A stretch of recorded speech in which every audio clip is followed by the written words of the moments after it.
கர்த்தருக்குள் மிகவும் பிரியமான தேவனுடைய பிள்ளைகளே, கர்த்தர் உங்களை ஆசீர்வதிப்பாராக. இன்னைக்கு நான் ஒரு பூவை பத்தி பேச போறேன். அது மல்லிப்பூவோ கனகாமரமோ அல்லது வேற ஏதோ பூத்த வாசனை நிறைந்த பூவா அல்ல.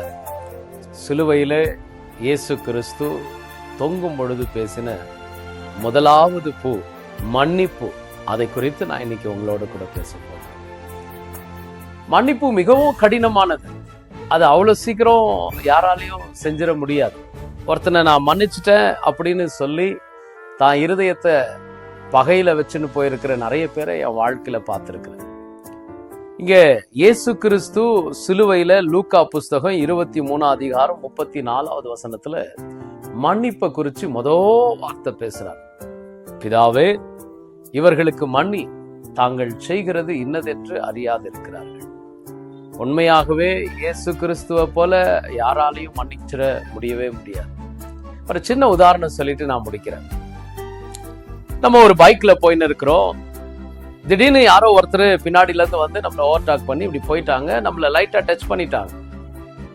நமக்கு திடீர்னு எங்கிருந்து ஆக்ரோஷம் வரும்னு தெரியாது.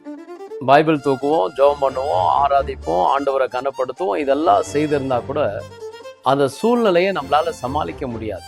அவனை விரட்டி பிடிச்சி, ஏன்டா என்னை இடிச்ச அப்படின்னு அவன் திட்டி அவன் உங்களை மன்னிப்பு கேட்கிற வரலையும் அவனை ஃபோர்ஸ் பண்ணுவான். இன்னைக்கு நம்முடைய லைஃப்ல எது தேவை? ஆண்டவராகிய இயேசு கிறிஸ்துவின் பிள்ளைன்னு சொல்ற வார்த்தை பெருசல்ல. அவர் தன்னுடைய வாழ்க்கையில அனுபவித்து சொன்ன சில காரியங்களை நாம் கடைபிடிக்கிறவர்களா இருக்கும். இயேசுவை பாருங்களேன், அடிச்சு சிலுவையில தொங்க விட்டாங்க. அவரை தொங்க விட்ட நேரத்துல கூட யார் தொங்க விட்டாங்களோ அவங்களே பார்த்து சொன்னாரு, பிதாவே, இவங்க செய்யறது என்னன்னு தெரியாம செய்யறாங்க, இவர்களை மன்னி. முடிஞ்சா ட்ரை பண்ணுவோம்.